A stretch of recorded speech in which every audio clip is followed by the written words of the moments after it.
Sharding or horizontal scaling is one of the key features of MongoDB and other NoSQL databases. In this section, we are going to learn about sharding, and I will be showing how to do sharding in simple 6 steps.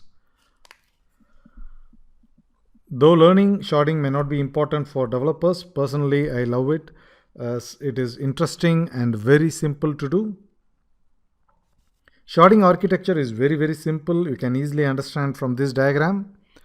So we have 3 main components for sharding. The first one is the routers or the Mongos. Then we have a config server. Then we have shards. So shards are for horizontal scaling. So the real data will be in the shards. The routers will be communicating with the application, whereas the data about the shards will be kept in the config server. So the config server holds the metadata, whereas router is for redirecting the queries to the particular shards, and shards hold the real data. So a collection will be partitioned and it will be distributed across the shards using a particular shard key.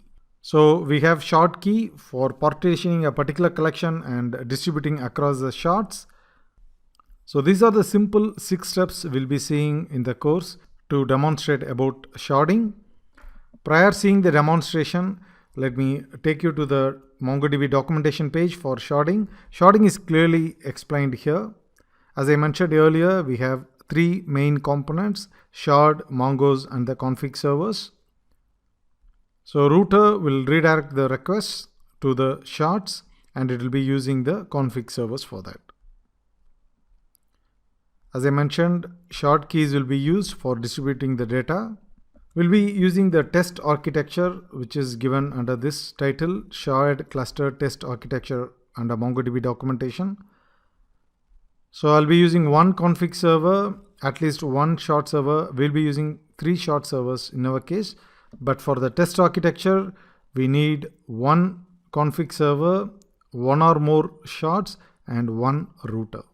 So we'll be using this test architecture for our demonstration section. Let us proceed to the demonstration now.